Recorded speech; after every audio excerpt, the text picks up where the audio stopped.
El lunes 6 de mayo, Israel lanzó panfletos sobre territorio gazatí. Los mensajes advertían a la población palestina en Rafah de evacuar esta ciudad, ubicada al sur de la Franja de Gaza, frontera con Egipto.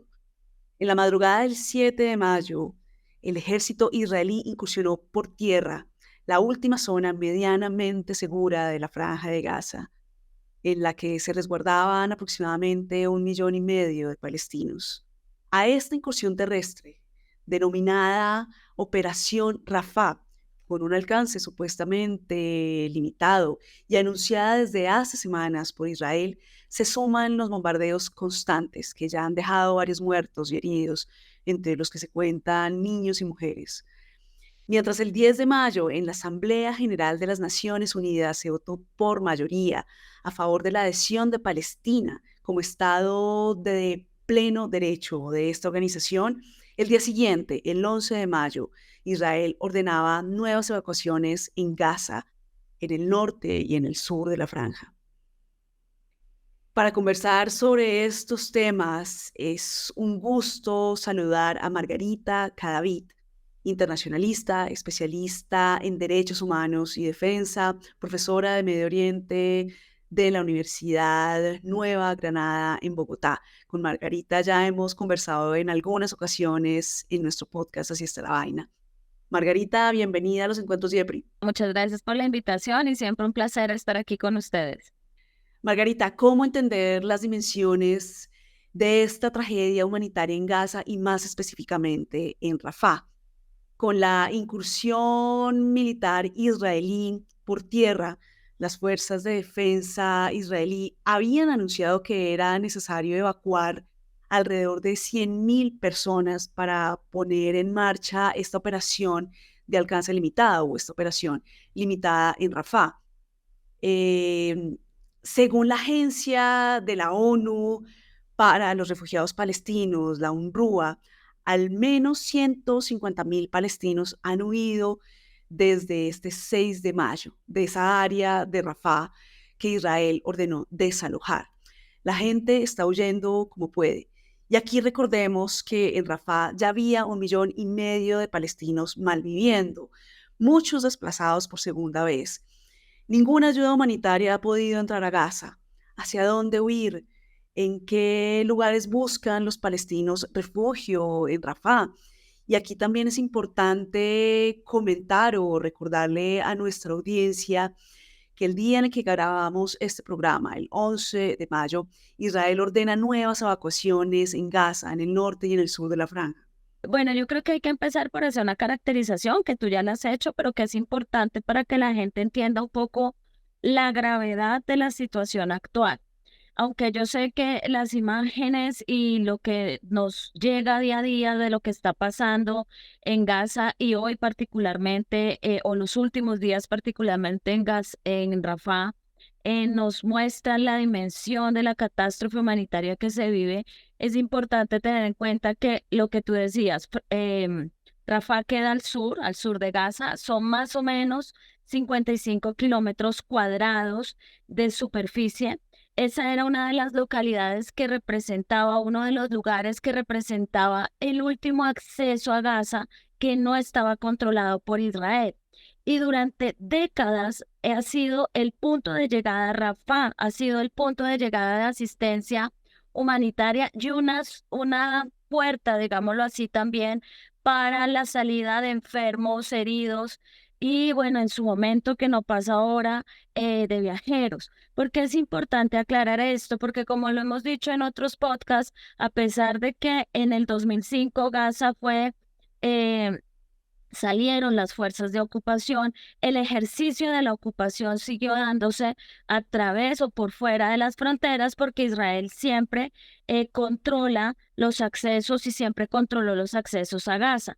Con la victoria de Hamas en el 2006 y el bloqueo que se presenta, pues evidentemente todo se hace mucho más difícil, como lo hemos mencionado también. Ahora viene el tema de la población y la gente que está ahí.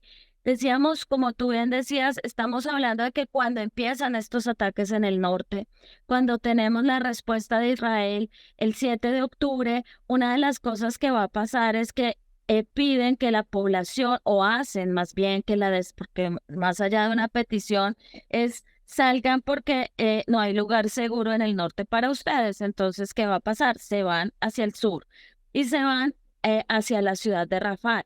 Esto implicó que la población en Rafah aumentara más o menos de 280.000 personas a 1.400.000 personas.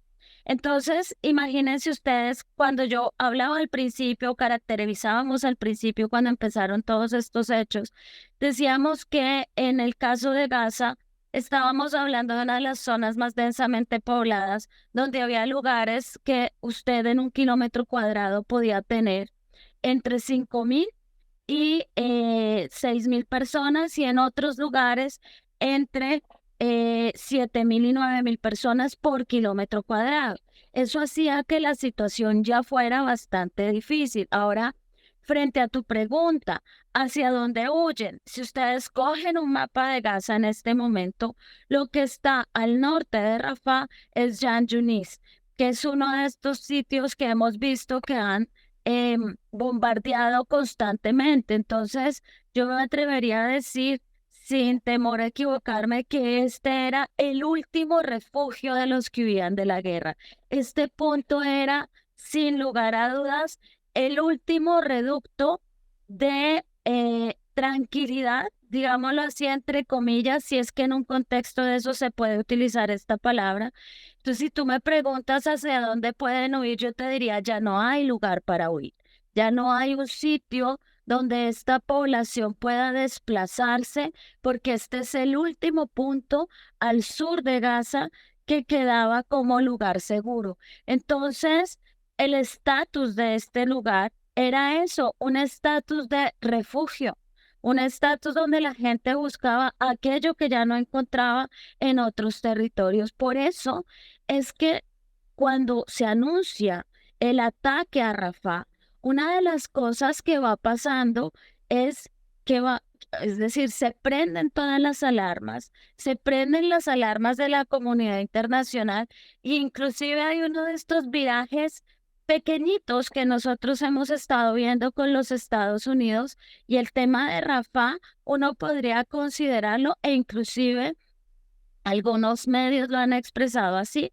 El tema de Rafah era una de las líneas rojas de Biden hacia Netanyahu, porque ya cuando el 6 de mayo, pues lo que dice Israel es, hay que evacuar, ¿cierto? Y hay que expandir esa zona humanitaria, pues básicamente ya no hay más lugar para huir y ya estamos en un hacinamiento, digamos, terrible con las condiciones, súmale todo lo demás. Entonces, un hacinamiento de la población. No entra la ayuda humanitaria porque ese era el paso por donde entraba la ayuda humanitaria, y sabemos que esa era entrada de ayuda humanitaria controlada también por Israel, que no necesariamente siempre se permite el paso de esa ayuda.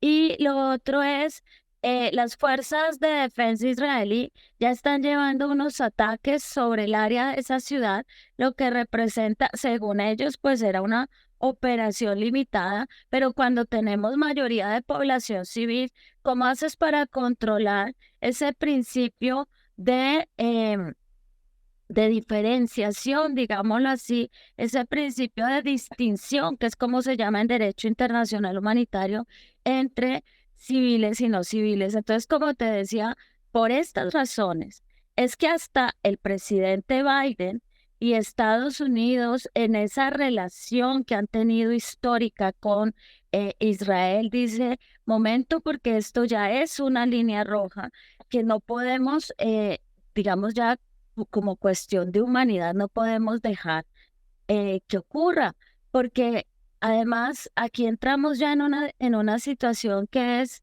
muy importante también decirla. Algunas personas dicen, es que si entregan los rehenes, la guerra se acaba. Eso es falso. El objetivo, es decir, si el objetivo es la entrega de los rehenes, que evidentemente estas personas también están sufriendo y viviendo, digamos, una situación eh, desesperada, y las familias que los esperan en Israel también. Lo cierto es que devolución de los rehenes se puede negociar en una mesa de negociación, no a través de esto. Y uno no puede perder de vista que el objetivo que planteó Netanyahu con la guerra en Gaza, o mejor, porque una guerra tiene que tener un ejército que responda y eso no lo tiene Palestina. Con esta respuesta militar israelí que nos ha llevado a una catástrofe humanitaria y a un genocidio, lo cierto es que su objetivo, lo ha dicho muchas veces, es eliminar a Hamas y dejar unos batallones, dejar unos puestos ahí militares dentro de Gaza. O sea que estaríamos hablando nuevamente de una ocupación militar, uno, y dos, el objetivo de eliminar a Hamas no se puede lograr en este momento sin eliminar a una gran parte de la población civil que nada tiene que ver y que está protegida además por el derecho internacional humanitario. Entonces, digamos, este es el argumento sobre el cual Netanyahu ha ido insistiendo durante meses. Y esto también yo lo he dicho, usted puede acabar con Hamas hoy, pero lo cierto es que esa idea de Hamas y esos elementos que ayudaron inicialmente a que un grupo como Hamas surgiera, que fue la ocupación militar israelí, que fue la humillación constante de la población durante décadas que empieza este conflicto, y ojo porque no lo estoy justificando, estoy explicando el por qué aparece, no va a borrar la situación inicial que provocó en primera instancia la aparición de Hamas. Entonces, usted puede acabar con Hamas a un costo humanitario altísimo, pero muy seguramente lo que va a suceder es que va a surgir un grupo igual a Hamas o incluso mucho más agresivo que Hamas, y entonces no vamos a llegar a un acuerdo, porque también hay que entender otra de las cosas que en las que siempre hemos insistido, y es Israel no negoció con la postura moderada que era la Autoridad Nacional Palestina, llegó a un punto muerto cualquier negociación y con eso entonces dejó que Hamas fuera ganando y ganando territorio. Entonces, aquí lo que nosotros decimos es los batallones de Hamas que según la información israelí están presentes em, en Gaza, específicamente en Rafah, ese se supone que es el objetivo militar, pero como hemos visto, los objetivos militares y la ventaja militar que Israel pretende conseguir con sus ataques casi nunca, primero, casi nunca logra la ventaja militar esperada y segundo, casi siempre llega a un costo humanitario, donde también el principio no solamente de distinción, sino de proporcionalidad del derecho internacional humanitario queda en entredicho. Relacionado con la pregunta anterior, ¿qué significa esta incursión terrestre en la ciudad gazatí de Rafah en términos del futuro de Palestina? Yo creo que aquí hay dos posturas que siempre como internacionalistas planteamos son escenarios posibles.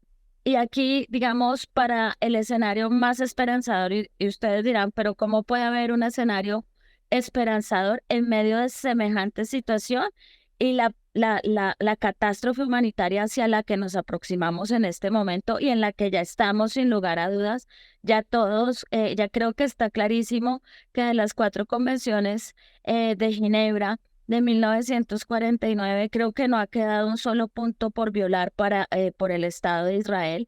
Creo que en cuanto a los principios del derecho internacional humanitario, que son las fuentes del derecho internacional, que es una de las fuentes del DH, tampoco queda nada por hacer para cometer infracciones contra esa legalidad, pero contra esa, digamos, régimen internacional de protección en la guerra.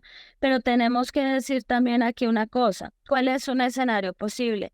Un escenario posible es que cuando las situaciones de guerra se desbordan a este nivel, cuando llegamos a este punto, es un punto de inflexión donde además ya las voces de la comunidad internacional y las voces sobre todo de la opinión pública, de los jóvenes, están presionando porque esto termine ya. Y terminar esto pasa por dos cosas, por supuesto el cese al fuego, pero también, por supuesto, por discutir lo que se ha tenido en stand-by durante muchísimas décadas, que es la creación del Estado palestino. En ese orden de ideas, esta situación, esta presión internacional y este nivel de violencia de violación, de pasar por encima de una población civil que además en su mayoría son mujeres y niños, nos lleve a sentarnos. Y yo creo que lo que estamos viendo ahora es parte de ese proceso. El hecho de que ya se haya votado por una vez eh, una resolución para la creación del Estado palestino por el Consejo de Seguridad de Naciones Unidas, donde Estados Unidos veta. Lo que sucede hace pocos días, 143 países votando en favor de más derechos para Palestina y por la creación de un Estado palestino, nos lleva a hablar de lo que tenemos que hablar y es de eso, de la creación de un Estado palestino. Ese es un escenario. El segundo escenario es que evidentemente estamos frente a un personaje y yo aquí sí, obviamente esta es una opinión meramente personal, a un personaje que es Netanyahu, que a mi parecer pareciera en este momento dispuesto a absolutamente todo por mantener legitimidad, es decir, mantener unos apoyos que ya está perdiendo. De hecho, ayer ya hubo manifestaciones y fueron manifestaciones muy importantes porque fueron manifestaciones conjuntas entre palestinos e israelíes pidiendo el cese al fuego ya. Es decir, estamos frente a un escenario donde uno, esto nos puede llevar a la paz. Dos, y hay gente y analistas que lo afirman, y es de pronto se presiona tanto a Israel en este momento, podemos llegar a un punto donde cuando las personas se sienten acorraladas, su reacción es peor. Entonces yo me inclino en lo personal y quizás con el deseo más que con la cabeza, yo me inclino hacia el primer escenario, yo me inclino a pensar que ya la comunidad internacional, las voces del denominado sur global se levantan cada vez más. Los actores, digamos, que siempre han apoyado irrestrictamente a Israel, siguen apoyándolo, pero ya van condicionando y planteando líneas rojas, como es el caso de Estados Unidos, y discutir lo que hay que discutir, que es la creación del Estado palestino. Creo que nos estamos encaminando a eso. Creo que las protestas en las universidades y los estudiantes han sido también muy importantes y nosotros hemos tenido escenarios donde son este tipo de levantamientos y de protestas los que han generado los cambios necesarios. No hay que olvidar la guerra de Vietnam, no hay que olvidar la primavera del 68 y yo creo que estamos frente a un escenario donde la gente es cada vez más consciente y donde a Israel se le agotó un discurso que decía yo es un discurso ad hominem. Y el argumento o la falacia, mejor ad hominem, es que tú atacas a las personas en lugar de atacar los argumentos que estas personas están dando. ¿A qué me refiero yo?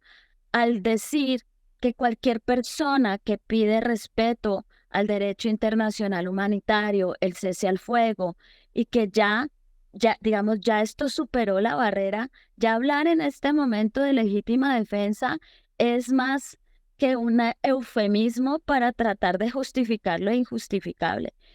Ya el argumento maniqueo de antisemitas o terroristas se les agotó también. O sea, ya que le digan a la gente que habla de esto antisemita, eso es una falacia ad hominem, estás atacando a la persona y no sus argumentos. Nos muestra cómo Israel se quedó sin argumentos. Se quedó sin argumentos en el terreno militar y se está quedando sin argumentos en el terreno también de la defensa, en la dialéctica, a eso y se está quedando solo, que es lo único que Israel no se puede permitir tampoco. Quedarse solo y sin apoyos en el sistema internacional es muy grave. Yo creo que Israel nunca había estado y nunca había sido tan cuestionado como hoy. Margarita, en este punto en el que se encuentra la invasión israelí en Gaza, ¿qué perspectivas hay de una salida negociada? En especial cuando jamás había aceptado una propuesta del cese al fuego y también había aceptado una propuesta sobre el intercambio de rehenes por prisioneros palestinos la semana pasada, los primeros días de mayo. ¿Cómo entender las posturas de Israel y de Hamás frente a estos temas? ¿En qué se diferencian ambas partes, las posturas de ambas partes? Y esta es, por supuesto, una pregunta sobre las negociaciones, sobre cómo van estas negociaciones y sobre lo inmediato, sobre si se logrará un cese al fuego. Precisamente ese es el punto. Yo creo que aquí nosotros hemos estado viendo unos esfuerzos que se han venido haciendo para tratar de lograr primero eso, ¿no? Lo inmediato, lo que necesitamos ya en este momento es el cese al fuego. Necesitamos el cese al fuego por varias razones, pero la principal es la razón humanitaria. Entonces, claro, cuando nosotros estamos hablando, digamos, de la ruta de las negociaciones, eh, aquí la negociación es, digamos, simple en términos de lo que está buscando cada uno. En este momento y de manera inmediata, Israel que busca el regreso de los rehenes. Y aquí, tristemente hay que decirlo así, los que están vivos, pues el regreso de esos rehenes vivos y los que están muertos, la devolución de los cadáveres de estas personas que fueron tomadas, como rehenes el 7 de octubre.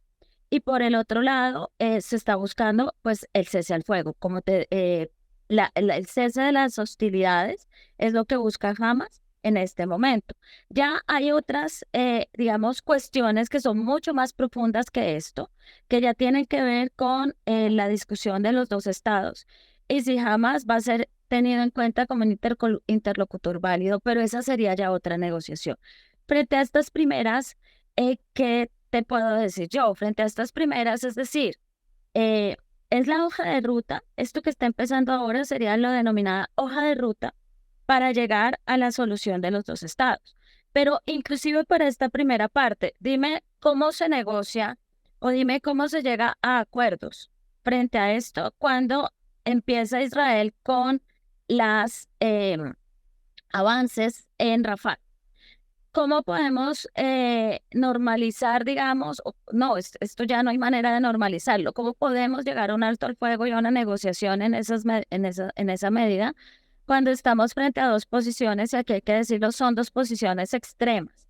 La posición de Netanyahu, porque además Netanyahu viene de una coalición de gobierno, como nosotros hemos dicho también en otros escenarios, es una coalición de gobierno de extrema, donde están los cinco partidos más extremos y ultra ortodoxos y de derecha que hay en Israel. Israel y Netanyahu también tiene que responderle a ellos. Entonces es una posición bastante, digamos, se aferra muchísimo a la solución, y esto muy entre comillas, o a llegar a lo que busca, a sus objetivos a través de la guerra.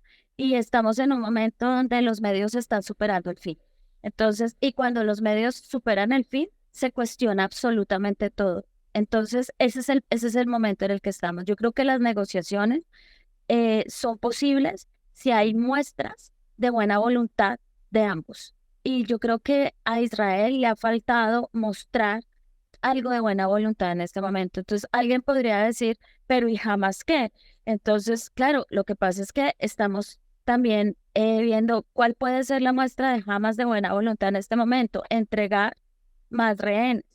Podría ser una forma de mostrar que ambos están dispuestos a ceder en esta primera fase de lo que sería la hoja de ruta. Entonces, yo creo que más allá de sentarse a negociar, yo creo que ya ambas partes están en un punto donde tienen que tener gestos de buena voluntad, sobre todo para no seguir sacrificando a la población civil y a todos estos niños que ya las cifras van de más de 35.000 niños muertos. Eso es algo que yo me atrevo a decir que aquí hay un fracaso de la humanidad, de todos nosotros, en no haber presionado y en no presionar más para que estas partes, que ambas son de unas posiciones extremas, se sienten y negocien lo que es fundamental para las poblaciones que representan, porque al fin y al cabo el ejercicio del poder es eso.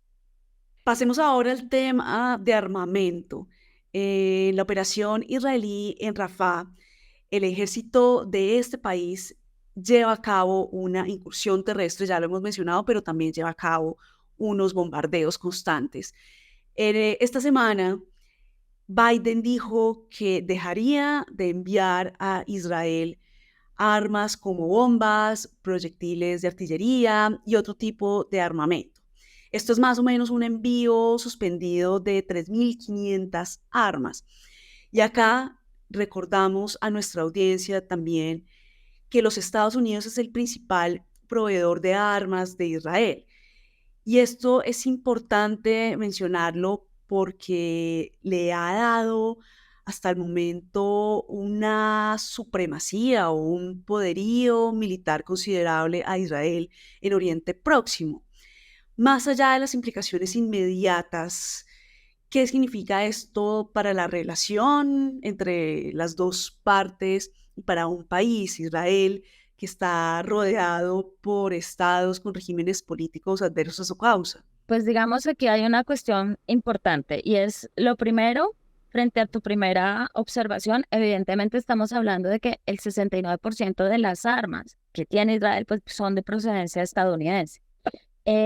Digamos que cuando hay una suspensión, ¿no? Esto es una suspensión en la entrega de armas. Es decir, cuando nosotros hablamos de suspensión, esto se refiere a una cuestión temporal. Eh, ¿Cómo analizar este momento? Entonces yo diría que aquí hay dos cosas que hay que tener en cuenta. La primera es una cosa que yo mencionaba al principio. Biden ha puesto dos líneas, había puesto como una línea roja. Esa línea roja era Rafah. Entonces, Estados Unidos no está de acuerdo y no va a apoyar una entrada militar en Rafah. ¿Por qué? Porque aquí ya se desdibuja el objetivo militar y entramos a una situación donde lo que va a suceder es que vamos a tener básicamente una catástrofe humanitaria de unas proporciones mayores a, a las que ya tenemos. Cuando tenemos una población en la situación en la que está la población en Gaza y en Rafah particularmente, estamos a puertas no, estamos en un genocidio, llamemos a las cosas por su nombre. Entonces, y el otro punto es, no nos olvidemos que estamos en un momento electoral, uno, y no nos olvidemos que hay una serie de protestas en las universidades en los Estados Unidos y en muchas de las universidades más prestigiosas de los Estados Unidos, donde los estudiantes le están exigiendo al gobierno estadounidense, pero sobre todo le están diciendo a sus universidades, queremos saber si los recursos, las matrículas que nosotros pagamos aquí en estas universidades están siendo usadas o esos recursos llegan a empresas que están involucradas hoy en lo que está pasando en Gaza. Y entonces allá había un movimiento de la opinión pública. Yo creo que reducir la cosa a la cuestión electoral es simplificarla y ampliar esto a la cuestión de que en este momento se están rompiendo relaciones entre Israel y Estados Unidos, también es desbordar. Frente a lo segundo, lo que hay que decir es que evidentemente en Estados Unidos el tema electoral pasa más por cuestiones económicas que por algo como la guerra en Gaza, pero sí está generando una división entre los demócratas, uno, y obviamente sobre todo los más jóvenes están en contra de esto que está pasando y les parece además que Biden no ha sido, digamos, lo suficientemente enfático. Y frente al primer punto, claro, Estados Unidos había hecho una advertencia, Estados Unidos había establecido una línea roja y Estados Unidos está cumpliendo, Biden está cumpliendo con lo que había dicho. Entonces yo creo que esto es una poderosa señal donde le están diciendo, yo creo que el objetivo realmente de esto es transmitir una señal y decirle a Netanyahu, aquí hay límites y nosotros tenemos una manera de empezar a mostrarle a usted esos límites, cortándole o digamos suspendiendo, al menos temporalmente, mi poder como proveedor de armas suyo para que usted baje y sea consciente de lo que está pasando. Ahora, estamos hablando, esta es otra cosa que hay que decirlo, estamos hablando de la retención de bombas. Claro, cuando estamos diciendo la retención de bombas, aquí ha sido, digamos, es una de las alianzas de seguridad más estrechas, más largas que hemos tenido en la historia de las relaciones internacionales, pero no es un punto de quiebre, pero al retenerle bombas, digamos, le está dando simbólicamente, pero también en términos reales, le está dando en un punto muy sensible para Israel. Entonces, dicen, no, no nos hemos tomado una decisión final, es lo que dice Estados Unidos, ahí es donde te digo que tampoco hay que desbordar esto a una ruptura de relaciones. Lo que dicen las autoridades es, no es una decisión final sobre las bombas que actualmente íbamos a enviar, pero por ahora la decisión está suspendida.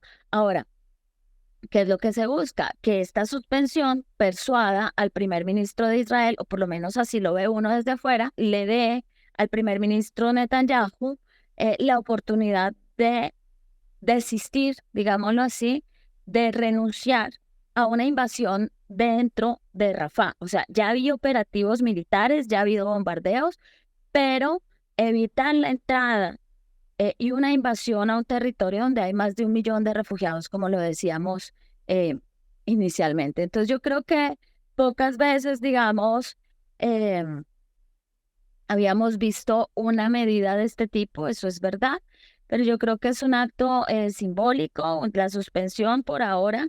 Y ustedes dirán, no, no es simbólico porque eso entra en una cuestión, digamos, que afecta directamente lo que está pasando, pero es temporal, entonces no sabemos por si la van a mantener, si lo van a decidir, y esto es más bien un llamado de atención, un jalón de orejas, como se dice coloquialmente, para Netanyahu, para esta situación. Entonces, yo creo que aquí hay dos cosas.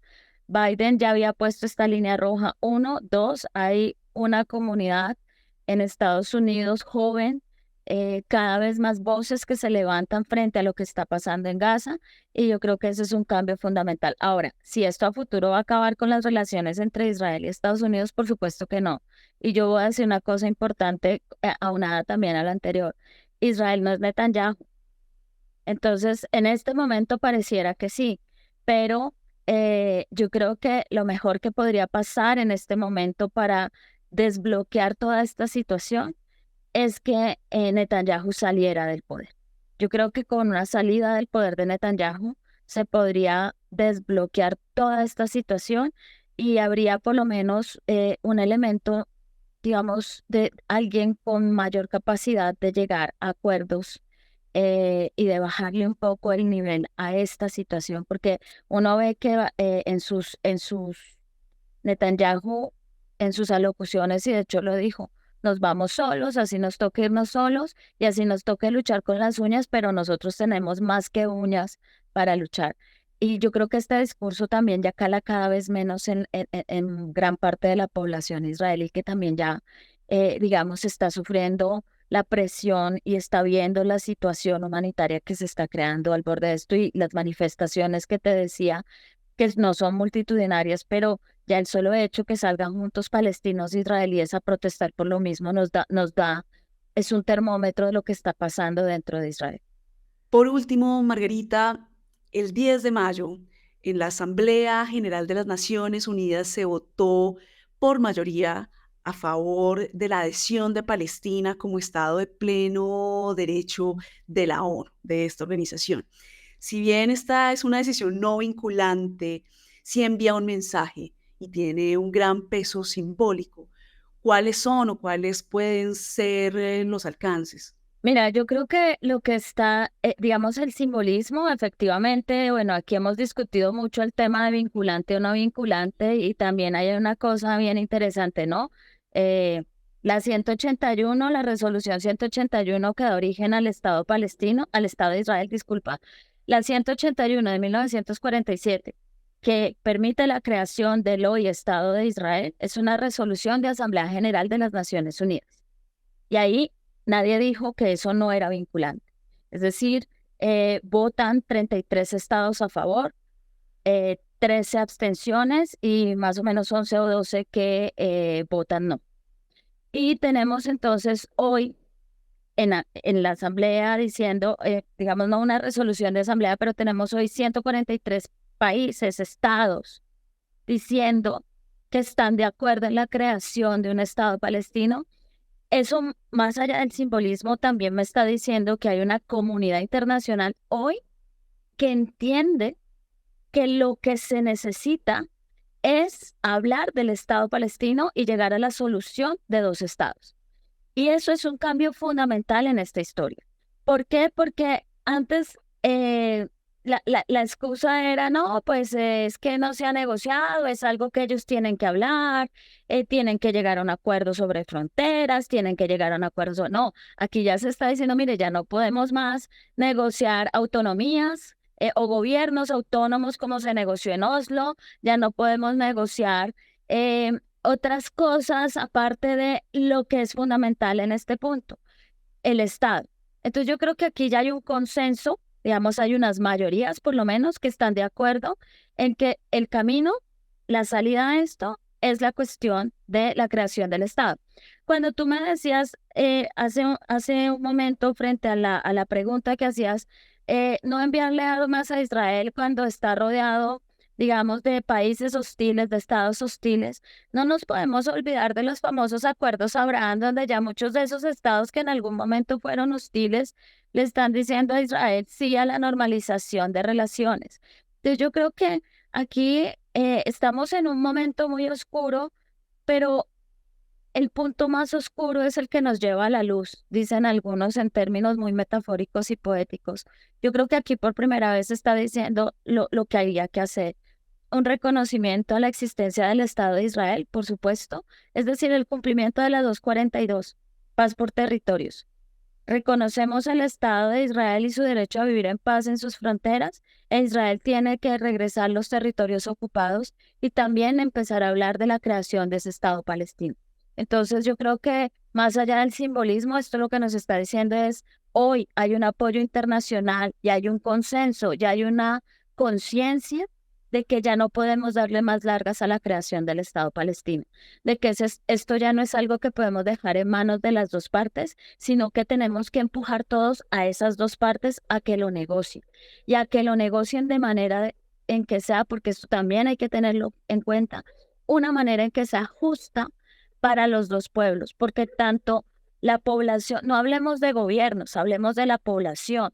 La población israelí tiene derecho a vivir en paz y sentirse segura en sus fronteras, pero la población palestina tiene exactamente ese mismo derecho y necesita un Estado con todas las condiciones que un Estado requiere. Y si nos vamos a Max Weber y su definición básica, el sociólogo alemán, eso significa un gobierno, unas fronteras definidas, un ejército y obviamente su población y el reconocimiento internacional. Y creo que ya tiene lo más importante, que es ese reconocimiento internacional y esas voces diciendo, creo que es una oportunidad de oro en este momento lo que ha pasado en los últimos dos escenarios con respecto a Palestina. Uno en el Consejo de Seguridad, que Estados Unidos vetó, que para mí era una oportunidad de oro en ese momento. Y este momento donde 143 estados dicen, el Estado palestino debe ser miembro con pleno derecho como cualquier otro estado aquí en Naciones Unidas. Y creo que eso le da también un respiro, o digamos, nos puede representar una opción viable, creíble para la población palestina del surgimiento también de un liderazgo civil, no jamás, porque también esto hay que decirlo. Yo como mujer no defendería el gobierno de Hamás porque entre otras cosas es un gobierno que no distingue entre religión y Estado, pero que además impone unas condiciones de vida basadas en el Corán, pero sin interpretación de un libro que se escribió en el siglo séptimo. Entonces tampoco hay que idealizarlos. Yo creo que aquí hay que buscar primero esa salida y también un liderazgo confiable, viable, que represente además a la población, pero sobre todo que sea creíble. Eso es lo más importante. Entonces, mi reflexión sería que los actos simbólicos a veces nos muestran unas voluntades y unas realidades que son más profundas que ese mero simbolismo. Por eso también lo que hizo el representante israelí al hacer añicos la carta fundacional de la misma organización que le dio el derecho a tener su estado y que lo apoyó durante todos estos años, es un acto no solamente simbólico, sino que es la postura del Estado diciéndole al mundo, no me importa ni el derecho internacional humanitario, no me importa el multilateralismo, no me importa la ONU, no me importa lo que todos ustedes piensen. Y yo creo que eso es una postura bastante, digamos, se aíslan ellos mismos en un momento donde yo creo que de lo que hay que estar hablando es de otra cosa. Imagínate deslegitimar tú la organización que te legitimó como Estado. Eso más allá del simbolismo dice mucho de lo que es la postura del gobierno actual de Israel. Margarita, agradezco de nuevo tu tiempo, agradezco tu análisis, tus reflexiones y recibe un saludo. Muchas gracias por la invitación a los que nos escuchan y yo creo que ya es momento de verdad de abandonar el discurso maniqueo de antisemitas o terroristas y de discutir lo que realmente hay que estar discutiendo y discutir los argumentos y verdaderamente yo creo que hay que enfocarnos en evitar una tragedia humanitaria mayor, el genocidio que está ocurriendo a los ojos del mundo en vivo y en directo. Eso es lo más importante, eso es lo inmediato, pero de ahí hay que movernos hacia la creación del Estado palestino.